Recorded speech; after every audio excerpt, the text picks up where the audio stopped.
Okay, uh, let's start, right? First of all, I'm glad you told me that the volume is working okay. I confess that I'm not 100% satisfied with the quality of the sound here, but I think it's understandable, right? So, first of all, I would like to start by asking you some questions, because keep in mind, um, when it comes to literature, it's very common, mainly when you're studying another language, of course, it's very common that we understand, but then sometimes we don't understand that we don't understand some things. Let me put it this way. Because sometimes it's even hard for ourselves to know that some parts are a little bit obscure. So my advice for you is whenever you're reading difficult literature, whatever, whenever you are reading something that is challenging, it's always worth going back to the text, and it's always worth asking the text a lot of questions. The more you get, and in my opinion, this is a reading ability everybody has to acquire, for everything, But the more you inquire the text, the deeper you are going to get into it. And the more you're going to realize, and we realize that all the time, that the text, has many more difficulties to offer than we thought. Okay, so what is my exercise? I'm going to start by asking you some questions, and then I would like you to try to pause the video and ask to yourself this question, again, because sometimes I do that to my students, and my students say, "Oh, come on, this is very repetitive," and then my answer is always this: look, okay, if repetitive means that I'm repeating myself, yes, it is repetitive. But if it repetitive means something useless, then I don't think so. Because if it were repetitive, like a pointless repetitive, then it means that people would answer the questions very easily, Okay. And then most of the times we know that it's not that easy. Okay, so again, I would pause the video and answer to myself. Okay. Uh, Let me just see if everything is right recording here, because sometimes oh, yes it is. Okay, my first question is, the author of the book Mockingbird, right, which is Harper Lee, uh, doesn't want a forward, even though he does have a forward, but he has a forward just to say that his book doesn't need a forward or doesn't need an introduction. You know, I know that you remember that, but try to explain to yourself why not. Give the nice reasons. Okay, I hope you have paused the video and tried to answer that question, right?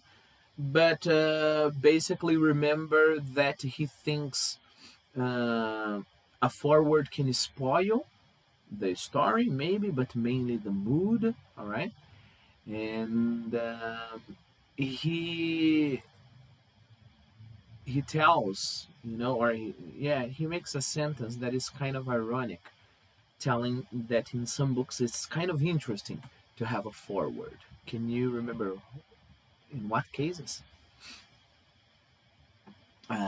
So the answer, again, I would go back to the text, read it, before just continuing the video. The answer is, for some books, it's pretty nice to have an introduction because it will delay, the reading of the book. And as some books are really boring, so at least you will be reading an introduction and not the book itself,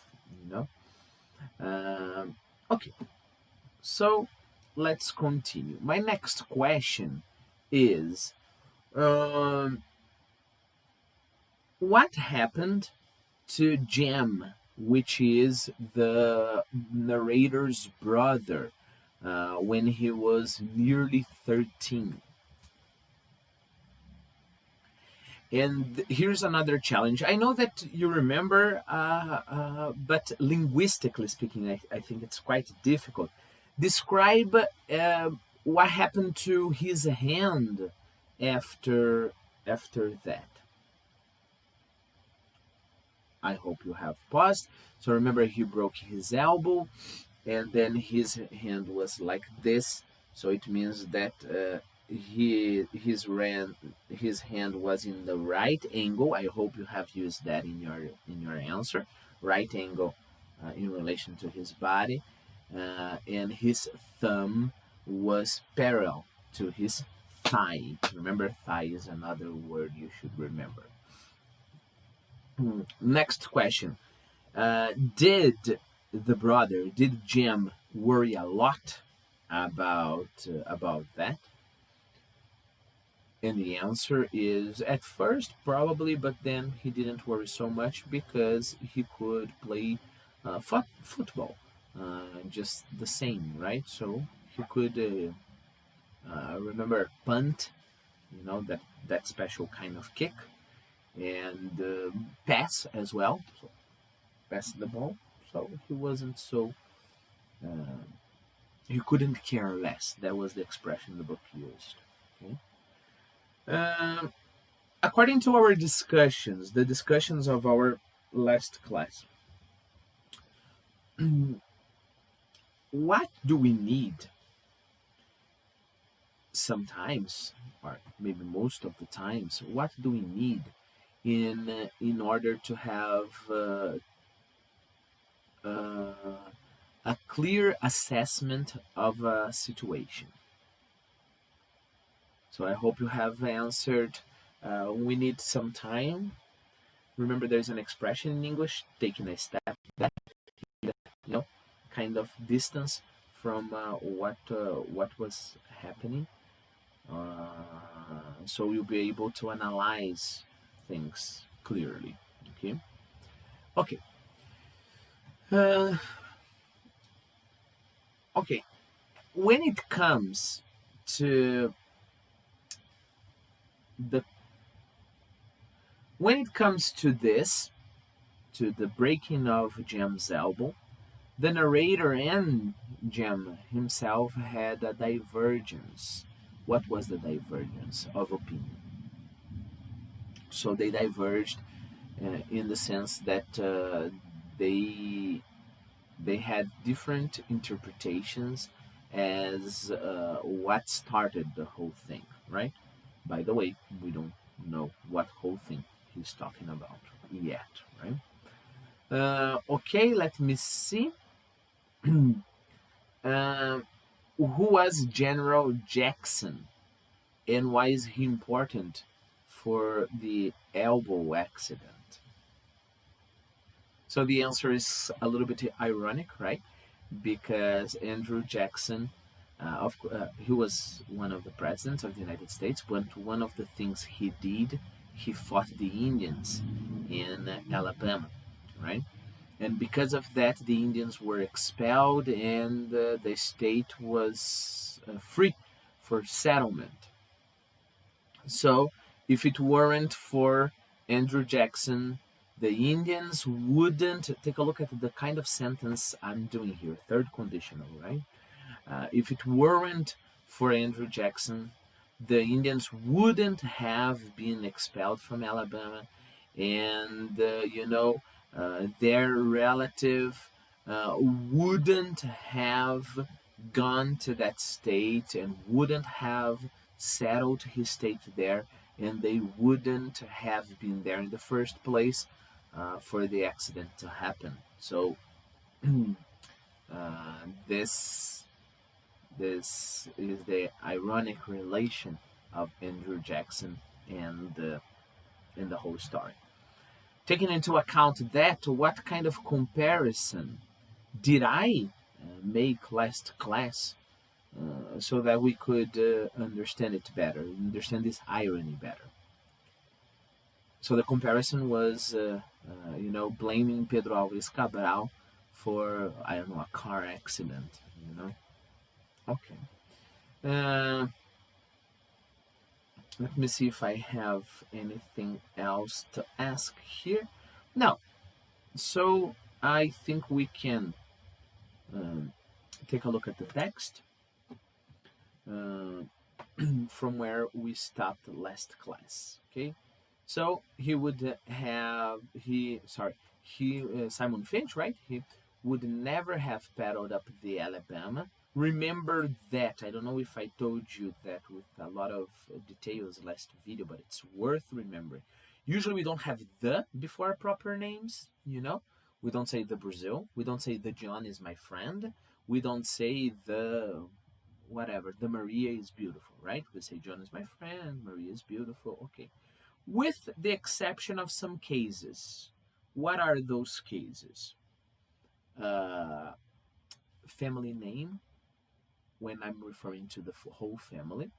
So remember, that's why we have the Simpsons, right? Or some geographical names. Most of the time, names that are also the description of the thing, like the United States. The United States is not only a country, but the description of the country. States that were united. In that sense, I always like the Hawaiian Islands. We don't say the Hawaii, but we say the Hawaiian Islands. So when we say the Alabama, it's implicit not the state, but the river, the Alabama River. Okay. We were far too old to settle an argument with a fist fight, so we consulted Atticus. Remember, when you settle a question, you solve the question, okay? Mainly getting into an agreement, okay? We can plan a settlement. For example, let's imagine I'm your ex-employee, and you did something really wrong. I don't know, moral harassment. You used to harass me in my while I worked for you. So of course I'm going to take you to court. I know the process will take 10 years, and of course you know that very well. So you will come to me and say, look, can we? I can give you a settlement, right? So I can give you 5,000 instead of the 25,000 you are asking, and we settle this question here, right? So if you accept, then the question is settled, right? But take a look. We were far too old to settle an argument with fist fights. Here, I want to get my Quizlet list because I want to show you how to read using the Quizlet. Because, of course, we are reading this together, but you will see that I have Quizlet lists and for, I don't know, dozens of stories and books, because of the videos here in YouTube, because of other students I have. So when you have a list like that, it's a great help, you know, if you have if you read with the list. So let me show you what I'm talking about. Okay, so here you have the list. Keep in mind that you can click here in Aprender, and then the list will start testing you on the 66 words it has so far, right? So far, 66 words so far.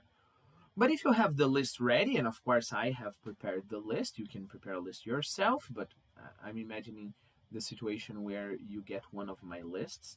You can read, following the order here. So you won't need to go to the dictionary, look up for the word, and then there are many definitions, and then you have to select the best definition. It's a lot of work there. So you just, while you are reading, you keep the Quizlet list open. Look, all of those words have already been worked, with. Remember that we have internment, so that is the burial, describing the book, right? internment of a book, and then we have the word burial itself, inhibit, those the narrator used to describe the bad book that was about to come. Here we have our elbow, seldom, that is rarely, self conscious, parallel, so long as, punt, that is that specific kind of kick we've talked about, you know. Let me just see how much can you see from it. Okay, you can see pretty well. And then you have the creek, right? The creeks were a tribe, but we have the creek, that is more river. My senior, older than me. Loathe, that is detest. Spare, don't give. Remember, it was in the beginning of the foreword. The author said, no, spare To Kill a Mockingbird an introduction. Okay. Heal, that is cure. When the narrator talked about, here we have a nice picture of a person healing. When the narrator talked about the healing process of his brother's elbow, right? Assuage, that is to relieve, to make it easier. Injury, right angle. Now you remember. I like to go back there because then you connect stuff.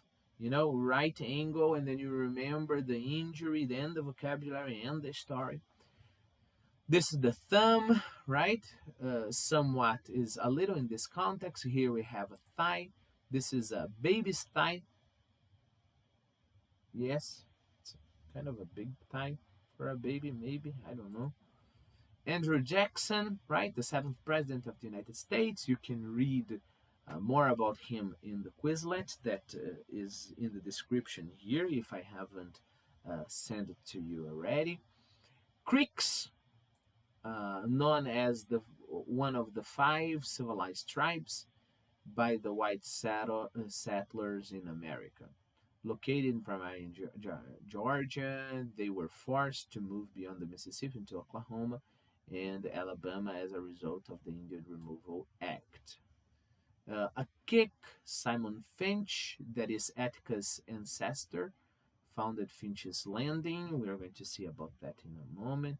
Leading is causing, maintaining, Alabama, which is the state our story takes place, right here, right? This is kind of important because this is the Mockingbird, which gave us the title of this whole thing. I'm just stopping a little because I realized that you don't have my entire screen. Well, but I hope you were, no, I think you were seeing well. Paddling, right? Those people here are paddling. Then we have broad. And here, now we get to the point where, the list, so far in our Quizlet, the list was about the part we have already read. Now the list is following the book, right? So it's nice because when you're reading, take a look. We were far too old to settle an argument with fist fights or with a fist fight. So we consulted Atticus. Here we have a fist fight, right? So remember, these are my fists, all right? In a fist fight, I would fight like this. Okay. So look, when you're reading, you just take a look at the book. If you find something, of course, I didn't put all the possible words you may have a problem with, but at least the ones that I thought were pretty important, So when you're reading, you can open the list, take a look, get the description here, go back to your story, and just the terms that are absent from the list I put there, you can go to a dictionary, okay? You can do that with the Mockingbird or any other books I have Quizlets for. Okay. So we were far too old to settle an argument with a fist fight. So we consulted Atticus, which is their father. Okay? Our father said we were both right. Okay, as fathers sometimes settle the discussion. He doesn't want to worry about that. Yes, yes, okay, whatever. You were both right. Right? Okay. Being Southerners, sorry, Southerners because they are from the South. Being Southerners, it was a source of shame to some members of the family that we had no recorded ancestor on either side of the Battle of Hastings. I think you realize that the Battle of Hastings is different. It's something very important. Just to do what you are supposed to do when you are reading with the Quizlet. So if I go here, Battle of Hastings is important, right? So let's read it. Look, the decisive battle which William the Conqueror, Duke of Normandy, defeated the Saxons under Harold II. That was 1066, and thus left England open for the Norman conquest, the invasion and settlement of England by the Normans, following the Battle of Hastings here, that is 1066. Okay, in the history, let's stop, and then we have our next job will be what is the relation between what we're saying here and the battle. You're supposed to be, imagine, remember the technique I told you about, right? Ask the texts, the texts you are reading, lots of questions. Okay, so I don't know, it was bad for a southerner not to be not to have an ancestor in any side of the Battle of Hastings. What is that? So let's table that question. Vocabulary here. When you table a question, you put the question on the table and you say, wait, question. I'll go back to you. Right? So let's table that question. Okay. First, let's understand the Battle of Hastings. Why is that so important for the history of England? To simplify the history of England hugely, there were some people in the British Isles, okay, a long time ago, before the fifth, even before that, okay, before Christ, and those people, usually people say that they are the Celts. They were Celtic in culture, but there were some people there. Let's call them the Britons, all right? And then after that, the Romans went there, conquered a big part of the British Isles, right? Not the north and not the west of the British Isles, where Scotland is, for example, now, and settled the Roman Empire there. But what happened in the 5th century? Before that, the Roman Empire started getting weaker and weaker, So as a matter of strategy, because remember, the Roman Empire had a huge extension, and it's pretty hard. Let me just here. No, so I should just change the direction of the computer. I think, that's much better. So it's pretty hard, right? Because the extension of the empire is so big.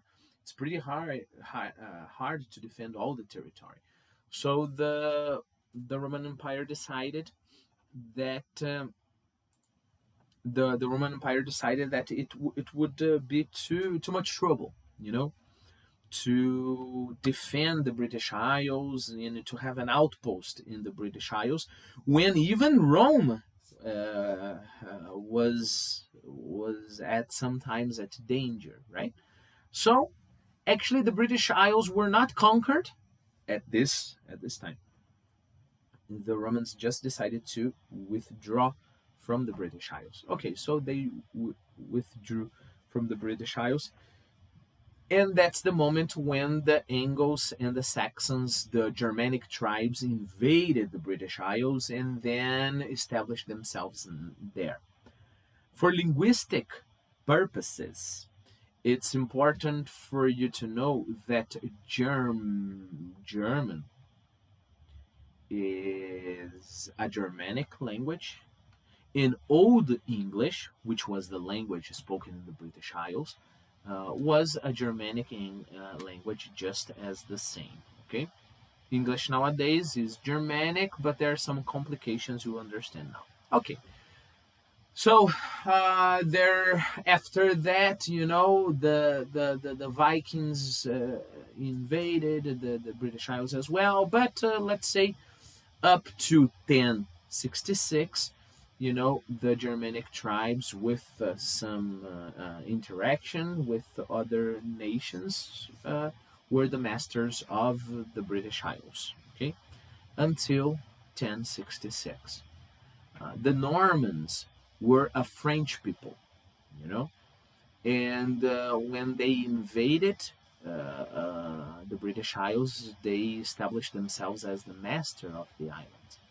It's at this moment that in the history of language we inaugurate Middle English. What is Middle English? Middle English is a mixture between Old English, that it was purely a Germanic language, French, Norman French, and Latin, and from that mixture we have Middle English. So the Battle of Hastings marks, this huge moment in the history of the British Isles, where the British Isles are not just Germanic anymore. Now the masters are Normans, right? And that culture went on for a long time. And of course, for us, it's kind of doesn't make any sense, English people there, but for people that like history, and mainly people from the UK and the United States as well, this is a big deal. I remember having read Robin Hood with with my family. Of course, there are many versions of Robin Hood, but I read, I think, the one by Alexandre Dumas. Um, and it's interesting because it was always Robin Hood protecting the people from the ground, protecting the real English, and the native people, strong Germanic people, against the Normans, who were French, who were the cruel, who were the masters, and etc. Right. So there was this big division. You would either be a Saxon, as it was put in the book I told you about, or you would be a Norman. Okay. Okay. So it's important to know which side your family was in the Battle of Hastings, because you were either a Saxon from the earth, right, or you were an invading Norman. Okay, going back to our story, why is that important? Just to make a little joke, I told you all of this story because the story. I'm just connecting the cable here in my computer for the battery. Yes. So the story is nice, but the idea is. So let's go back to our. Okay. The idea is, let's go back here. Look, being Southerners, it was a source of shame to some members of the family that we had no recorded ancestors on either side of the Battle of Hastings, 1066, right? So basically, he's saying, look, for our family, you have to prove that your tradition runs deep into the past, I know that here in Brazil, this is something absurd, right? But for example, for Europeans and for more traditional people, it's kind of important to know who your fathers, and the grandfathers' fathers, and the grandfather. So you have this whole tradition of family. And that kind of tradition is kind of lost for us, because when we get to father, okay, of course. Grandfather, yes, I met my grandfather, for example, in my case.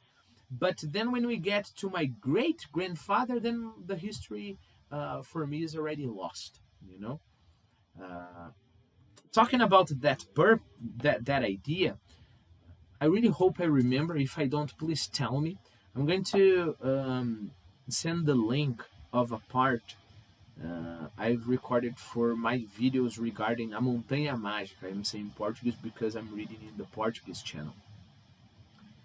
And it shows something very strange for us, that is this love for tradition, you know, love for, the history of your family. Okay, let me take notes on that. I will post the link in the description here, just so that we can think about this idea of having a history and having a family, history that runs very deep into the past and things like that. Okay, so it's a montanha mágica. Montanha mágica, tradition. Okay. But of course, here the narrator, you'll see that the video I will send the link here is like the opposite of what the narrator is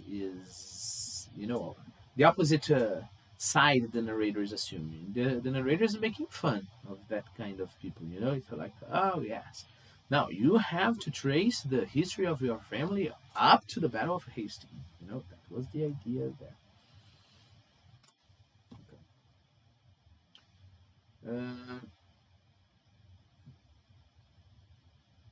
Let me see. Were farsighted. Okay, I think I broke something up here. Being Southerners. Oh, Jesus, I'm so.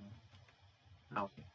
It was a source of shame to some members of the family that we had no recorded ancestor on either side of the Battle of Hastings. All we had was Simon Finch. That is going to be important for their specific family. But who is Simon Finch? He is a fur trapping. Here is another. Oh, sorry, you can't see it. Okay, now you can. Here's another digression, but I think it's an important digression. I want us to internalize phonetical transcript reading little by little. So here is the word. First, this, to make it bigger just for now. Okay, very big, very didactic. There we are. Okay, so first of all,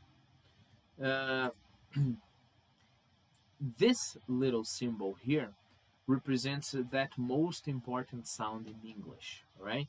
It has the sound, sound. That's the most important sound in English for some reasons. First reason, because the most common one. Okay?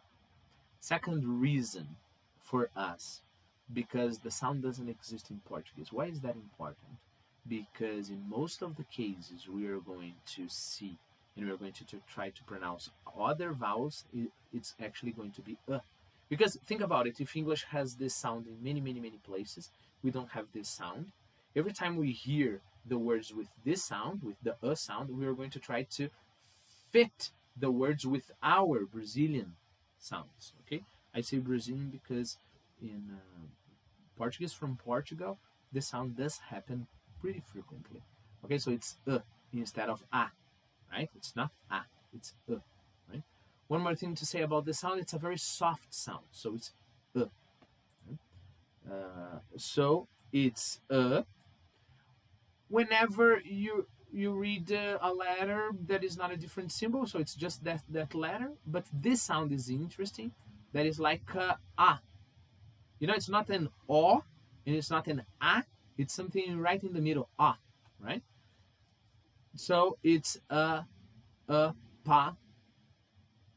This is the TH sound, but be careful because there are two TH sounds. There is one in the word thank you, thank you, and the other in the word this. Okay? So the one we have here is the one in thank you. So let's try. Pa, th, k, ri. So let me explain some more things before we. Oh, sorry, I say curry, carry, right? This is the symbol for e. Okay. Okay, so this is the symbol for e. So pa, th, carry. But I need to tell you one more thing. What is this? This will show you which syllable in our word is stressed. The word is not apothecary, you know, it's apothecary. So this is the stressed syllable. And this little apostrophe here is the one telling me so. Okay, so apothecary. Don't worry about this for now. This is the secondary stress. If you get the primary one right, the secondary will kind of adjust by itself. Okay. What is my advice? My advice is mark now in the video 36 minutes, the part where I stop this explanation and go back, and study a little bit. It will help a lot in your pronunciation, believe me. Right? So it's apothecary. Now we try to pronounce again, looking at the word here, apothecary, apothecary, right? Apothecary. I want you to realize that those two sounds almost disappear. Apothecary, right? Apothecary. Okay. So, and what is an apothecary? Then we should go to our list. We have seen Battle of Hastings. We have seen Fist Fight, and now we can see apothecary. That is basically a pharmacist. It's a very nice way to call a pharmacist. A nice picture of a pharmacist here. If I'm not wrong, the etymology of this word, apothecary, is a person, just a person that holds out bottles, So it's the guy that gets the bottles of medicine, put the medicines there, and holds the bottle out for you, Okay, so let's go back to normal size. We are talking about Simon Finch, right? All we had was Simon Finch, a fur-trapping apothecary from Cornwall, whose piety was exceeded only by stinginess. Okay, let's imagine you didn't understand piety and you didn't understand stinginess. You go to the list, you will see that, stinginess is here, and then you have apothecary, so the word is not above. But then you have breath and dance, scent, so that will tell you that the word piety, what was the word? Jesus, piety. Piety is not in the list. So in that case, now you go to the dictionary, okay? But I believe you know what piety means, right? Piety means you are pious. Pious, you have fear for God, a good fear. You respect God, and you help the others, yes, as well, depending. But you do what is right for you to do, all right? Religiously speaking, okay? So you are pious. So, now, stinginess, right? Stinginess, take a look here. We have a nice picture of somebody who is very stingy. Stingy is the adjective, stinginess is the quality.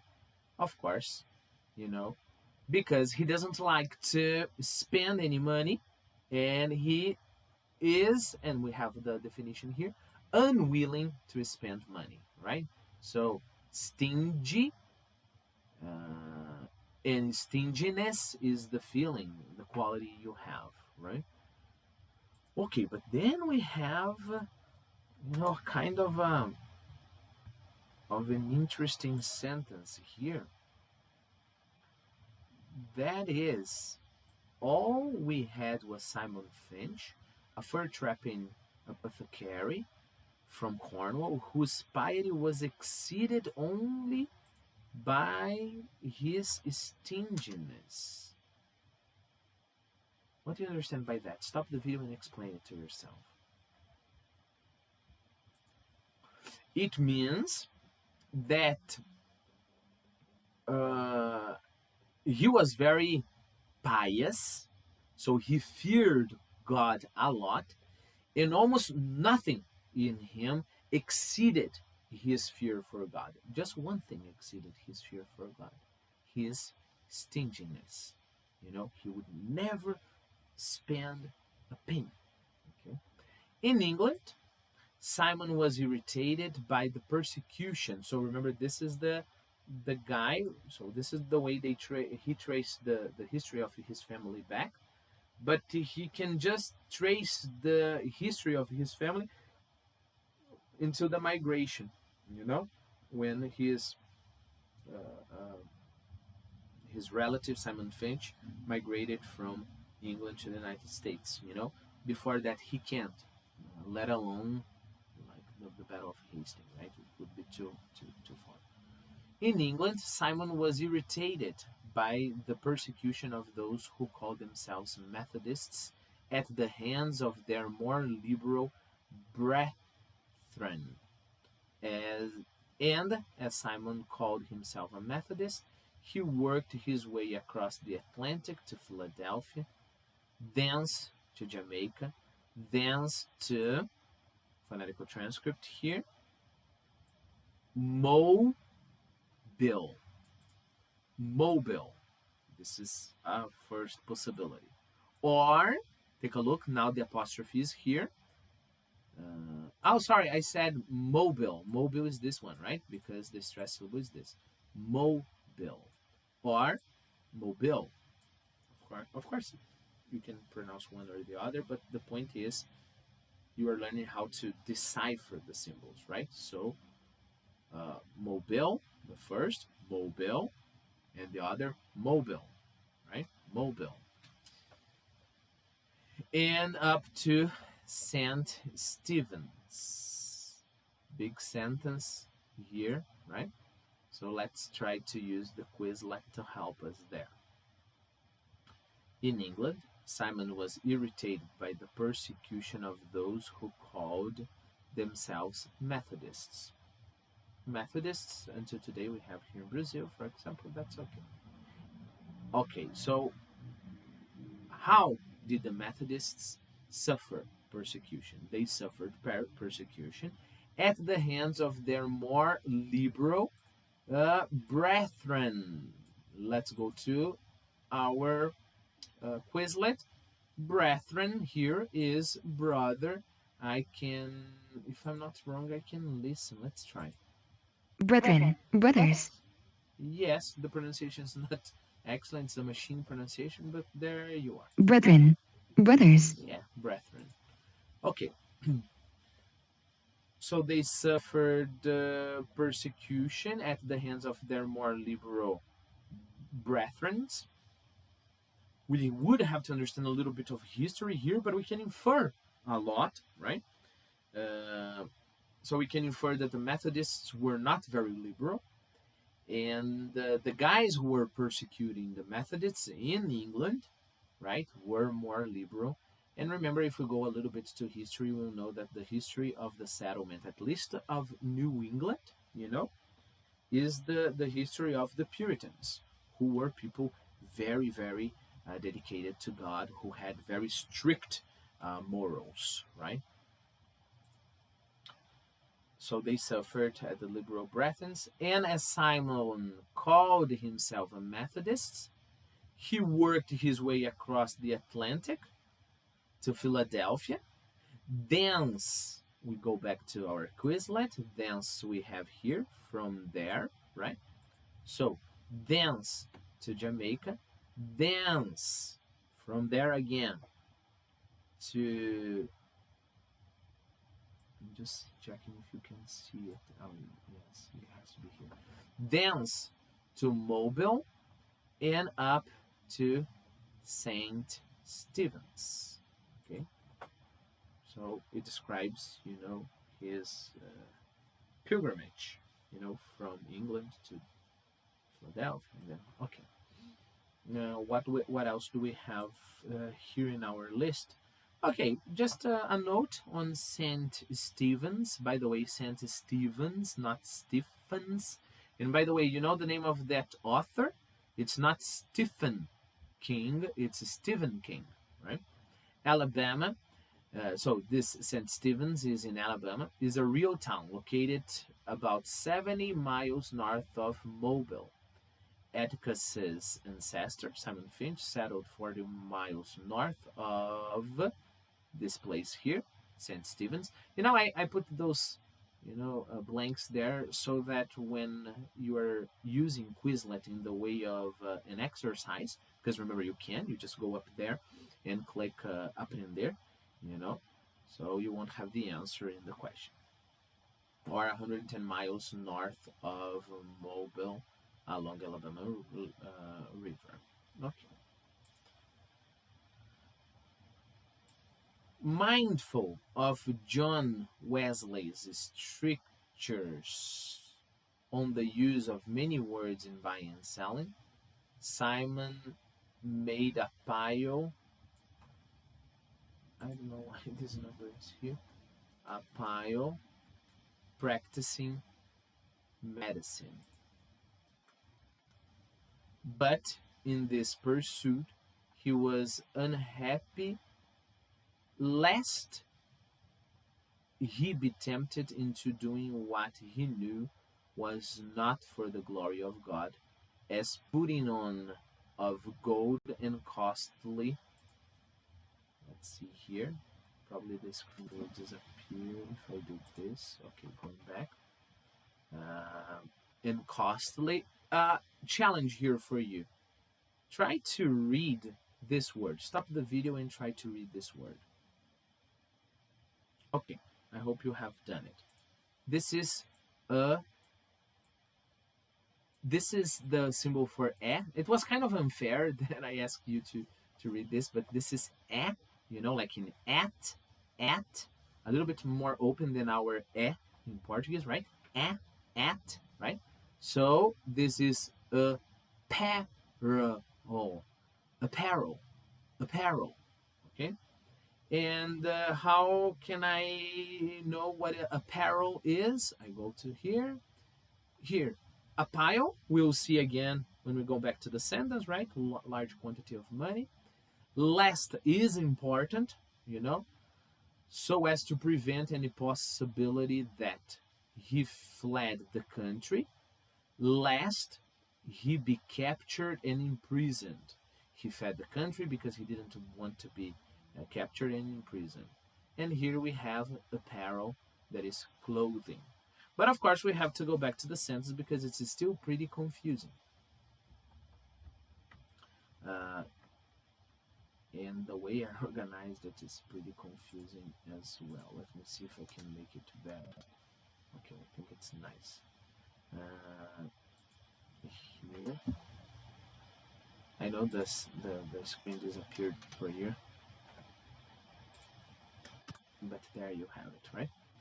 So, mindful of John Wesley's strictures on the use of many words. So remember, don't ever just go over those things. So, who is John Wesley, and what are those strictures? John Wesley is an English clergyman and founder of the Methodism. And remember, of course, the guy was a Methodist. So apparently, John Wesley used to preach saying that you have to be strict on the use of many words, or you shouldn't use a lot of words. So our guy here is mindful, so he pays a lot of attention. He observes, and obeys John Wesley's strictures on the use of many words in buying and selling. And because of that, Simon made a pile. He made a lot of money practicing medicine. But in this pursuit, he was unhappy, lest he be tempted into doing what he knew was not good. Let's put it this way for now. Let's go back to last and try to put it in the sentence. So as to prevent. Or, take a look. This is the better one for our, this one is the better one for our text. For fear that, in case he was alarmed, this shouldn't be here, this little L here. He was alarmed. 1. So as to prevent any possibility that. Shut up, woman. He was alarmed lest she could find out, right? He was alarmed, facing the possibility that she could find out, okay? Keep that in mind. Let's think in an analogy. He was alarmed because he was facing the possibility that she could find out, okay? So this guy was unhappy, lest he be tempted, because he was facing the possibility that he would be tempted into doing something wrong. Now we have to discover what wrong thing it is. He would be tempted into doing what he knew was not for the glory of God. So that was the temptation. Example of what could you do? Putting on of gold. So you would start, showing your fortune and putting on of gold, and buying or wearing costly apparel, right? Apparel. So that was his fear. So I hope I won't disobey God by spending money with jewelry and with expensive clothing. Well, next class we'll continue. I think now it's okay for now. What is my suggestion? We have talked about lots and lots of things, right? I want you to forget this idea of how many paragraphs we are getting. If that was the objective, I would just read and give you the words, and then we would, read, pages in one video. That's not the point. The point here is to acquire some linguistic abilities, and some reading abilities. Look, I think people don't realize, and I think it's important to say, we are still learning how to read. I'm still learning how to read in Portuguese, and in English, and in Portuguese and in English, right? So my purpose, at least with these first videos, is to think about that. Let's acquire linguistic ability, and let's acquire reading ability. So, again, my suggestion, go back to the text, read this part again, and tell yourself everything you've heard here. It's really important that you test yourself. Oh, the Battle of Hastings. I think I know. Don't accept that answer from yourself. I think I know. Just accept answers like, okay, the Battle of Hastings, and then you tell. If you tell yourself aloud, it's even better. Okay. So, thank you very much.